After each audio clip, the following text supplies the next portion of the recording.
राधे राधे दोस्तों। आज हम आपको सुनाएंगे भाग्य का खेल, एक बहुत ही अच्छी कहानी।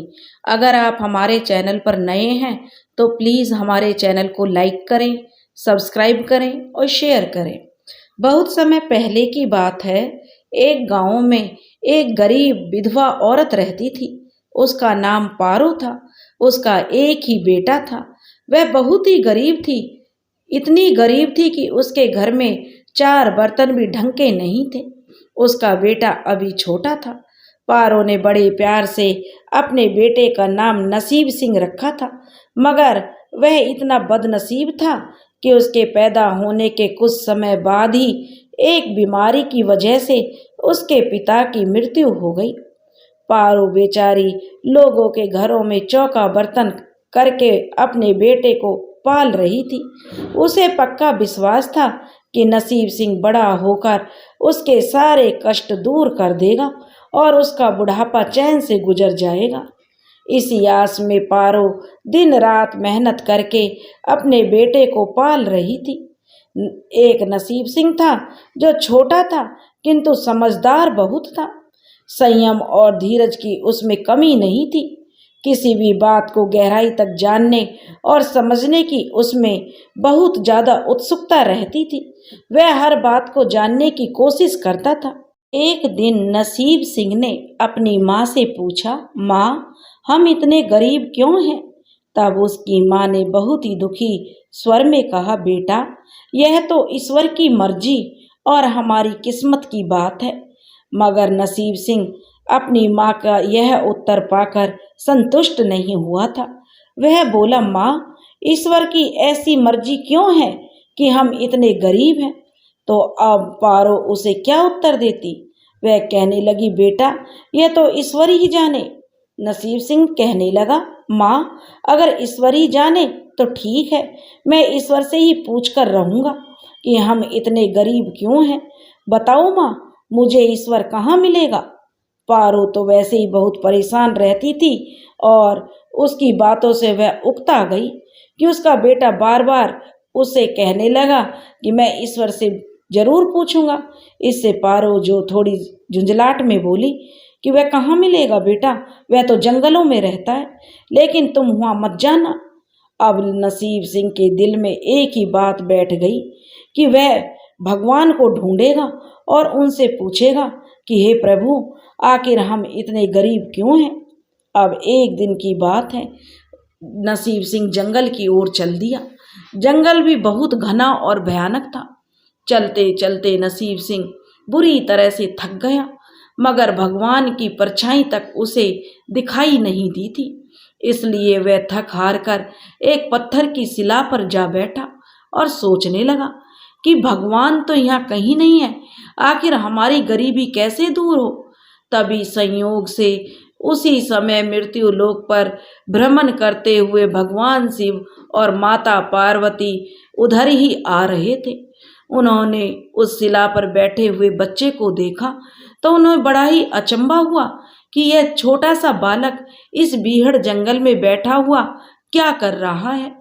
भगवान शिव ने उस बालक के पास आकर पूछा कि बेटा, तुम कौन हो और इस जंगल में क्यों बैठे हो? यहाँ बैठकर क्या कर रहे हो? तो उस बालक ने कहा कि मैं ईश्वर को ढूंढ रहा हूँ। माता पार्वती ने चौंक कर पूछा, ईश्वर को ढूंढ रहे हो? मगर पुत्र, तुम क्यों ढूंढ रहे हो? ईश्वर से तुम्हें क्या काम है? तब उस अबोध बालक नसीब सिंह ने बड़ी ही निर्भीकता से उत्तर दिया, मैं उनसे यह पूछना चाहता हूँ कि हम इतने गरीब क्यों हैं? दूसरों की तरह हम पर भी भाग्य की जो कृपा क्यों नहीं है? हम पर भाग्य मेहरबान क्यों नहीं है? माता पार्वती और भगवान शिव उस बच्चे के साहस को देखकर बहुत प्रसन्न हुए। माता पार्वती तो करुणा की सागर हैं।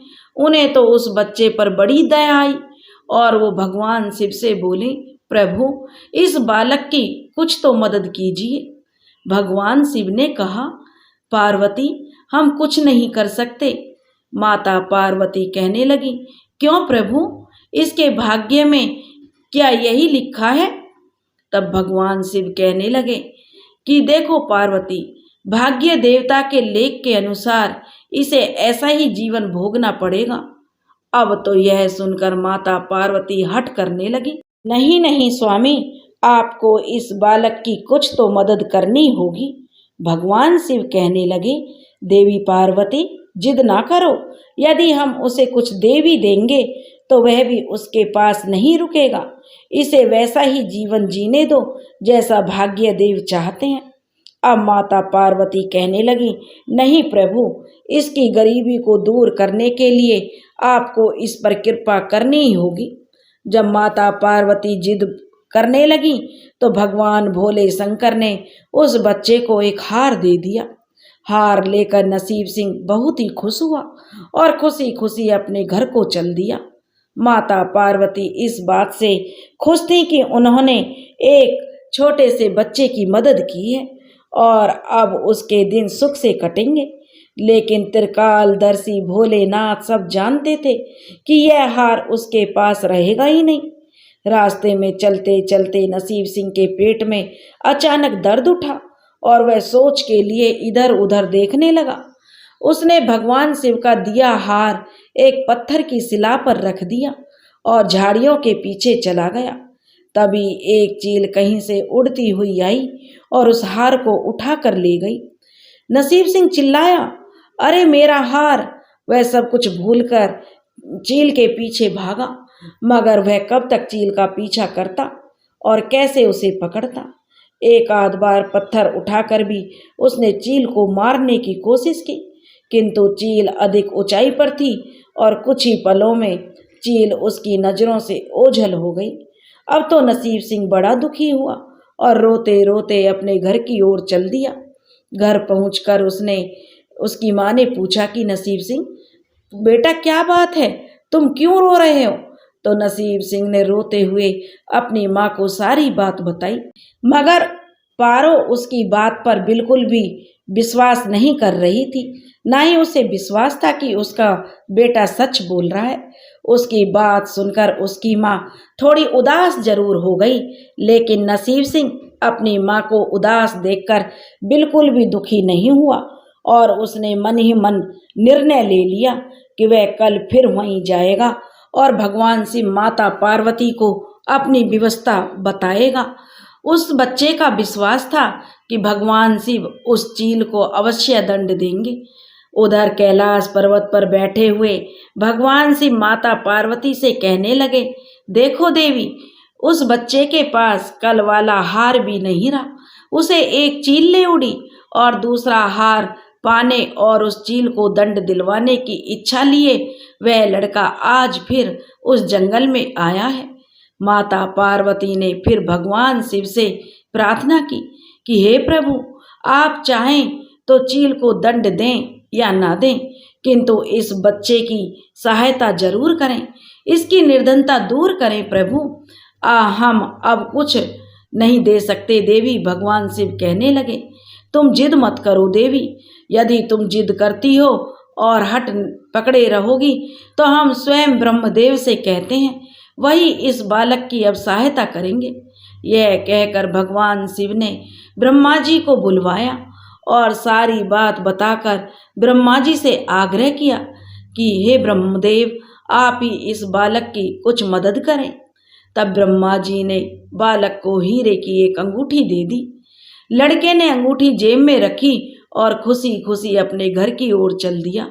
उसने सोच लिया था वह अब एक पल के लिए भी अंगूठी को अपने से अलग नहीं करेगा। फिर चाहे रास्ते में चलते चलते अचानक उसे प्यास लगी। वह सरोवर के किनारे पहुंचा और जैसे ही उसने चुल्लू भर पानी पीने के लिए अपने हाथ जो पानी में डाले, वैसे ही जेब से अंगूठी निकलकर पानी में जा गिरी और इससे पहले कि वह उस अंगूठी को उठाता, एक मछली उसे निगल गई। नसीब सिंह फिर रोते रोते अपने घर आया और अपनी माँ को सारी बात बताई। उसकी माँ ने उसे दिलासा देते हुए कहा, बेटा, जब तक भाग्य में नहीं है तब तक हम कुछ भी चीज आपके पास नहीं रुकेगी। जब भाग्य देवता खुश होंगे तो मिट्टी भी सोना बन जाएगी, मगर इस प्रकार किसी के देने से हमारी गरीबी दूर नहीं होगी। उसकी माँ ने उसे समझा कर कहा और अपने काम में लग गई। मगर नसीब सिंह भी हार मानने वाला नहीं था। उसने मन ही मन सोच लिया था वह कल फिर जाएगा, और तीसरे दिन फिर वह उसी जंगल में जा पहुंचा जहां भगवान शिव और माता पार्वती उसका यह साहस देखकर बहुत खुश हुए। तब भगवान शिव ने इस बार ब्रह्मा जी के पास जाकर बात की कि वह बालक तो बड़ा ही साहसी है, इसका कुछ तो उद्धार किया जाना चाहिए। तब ब्रह्मा जी ने सलाह दी कि हे प्रभु, हमें भगवान श्री हरि के पास जाना चाहिए, वही इसका कोई हल बताएंगे। और वे श्री हरि के पास जा पहुँचे। पूरी बात सुनकर भगवान विष्णु ने नसीब सिंह को कुछ हीरे दिए। हीरे पाकर नसीब सिंह बहुत खुश हुआ। इस बार वह बिना देर कहीं भी रुके अब उसने जो सीधे अपने घर जाने का निश्चय किया, क्योंकि 2 बार उसकी चीजें खो चुकी थी। और जब नसीब सिंह घर पहुंचा तो उसकी माँ घर पर नहीं थी, इसलिए नसीब सिंह ने हीरे एक लोटे में रखकर एक कोने में छिपा दिए और अपनी माँ को ढूंढने के लिए निकल पड़ा। वह मन ही मन सोचने लगा, जब माँ को किसी के घर काम करने की अब कोई आवश्यकता नहीं रहेगी, अब वह अपनी माँ को किसी के भी घर काम नहीं करने देगा। अब वह अपनी माँ की बहुत सेवा करेगा, अपनी माँ को बहुत आराम देगा। और क्योंकि अब हम भी अमीर बन गए हैं। इधर पीछे से चोर नसीब सिंह के घर में घुस गए और जो भी सामान हाथ लगा लेकर वहां से निकल गए।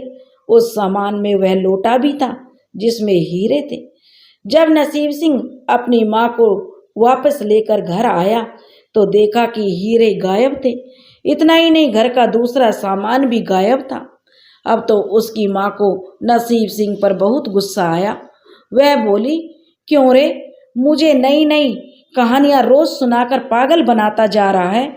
सारा दिन आवारा बच्चों की तरह इधर उधर भटकता रहता है और शाम को पिटाई के डर से कोई नई कहानी सुना देता है।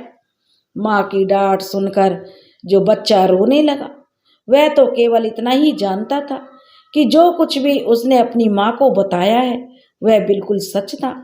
डांट खाकर भी नसीब सिंह ने हिम्मत नहीं हारी, बल्कि उसकी हिम्मत और बढ़ गई और अगले दिन वह फिर उसी स्थान पर जा पहुंचा।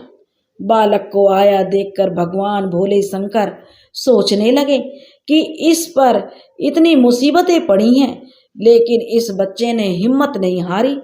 इसे वह बहुत ही भगवान प्रसन्न हो गए उसके साहस से। और भाग्य की देवी के पास जाकर भगवान शंकर बोले कि यह बच्चा बहुत ही साहसी और हिम्मती और धीरज वाला है। ऐसा व्यक्ति अभागा नहीं हो सकता, इसे कुछ दे दो। भगवान शिव की आज्ञा पाकर भाग्य की देवी ने नसीब सिंह को सोने का एक सिक्का दे दिया। सिक्का लेकर नसीब सिंह खुशी खुशी अपने घर को चल दिया। जब नसीब सिंह अपने घर पहुंचा तो उसने वह सिक्का अपनी माँ को दिया। उसकी माँ सिक्का पाकर बहुत खुश हुई। अब क्योंकि उन पर भाग्य की देवी की कृपा हो चुकी थी, इसलिए सारे काम ही अपने आप शुभ होने लगे थे। दूसरे ही दिन एक मछली वाला उनके गांव में मछली बेचने आया। तब लड़के ने जो वही सिक्का देकर वहां मछली खरीद ली।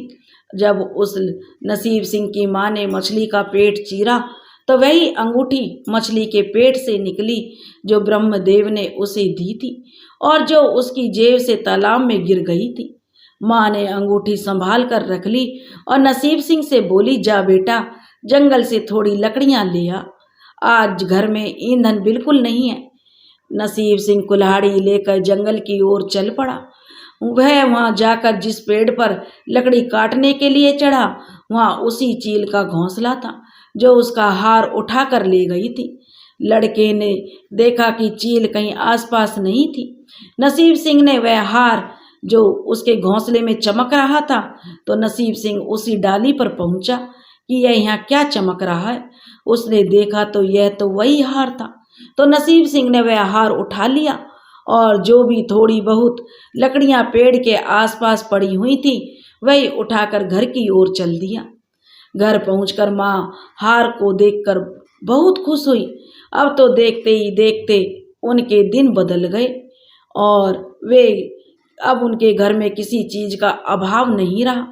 फिर भगवान की कुछ ऐसी करनी हुई, जो चोर उसके घर से हीरे चुरा कर ले गए थे, उन्हें सपने में भगवान शंकर ने चेतावनी दी कि जो हीरे उस लड़के के घर से चुरा कर लाए थे वे तुरंत वापस कर दो, नहीं तो तुम्हारा सर्वनाश हो जाएगा। चोर उसी दिन हीरे उसके घर पर दे आए और अपनी गलती के लिए माफी मांगी। इस प्रकार उस अभागे का भाग्य चमक उठा। अब उसके घर में किसी प्रकार की कमी नहीं थी और उनकी गरीबी अब सदा सदा के लिए समाप्त हो गई थी। हे प्रभु, जैसे आपने नसीब सिंह पर कृपा करी, वैसे ही जो यह कहानी सुन रहे हैं और जो यह कहानी कह रहे हैं, उन पर भी कृपा करना। दोस्तों, अगर आपको हमारी कहानी पसंद आई हो तो प्लीज़ हमारे चैनल को लाइक करें, सब्सक्राइब करें और शेयर करें। बोलो हर हर महादेव।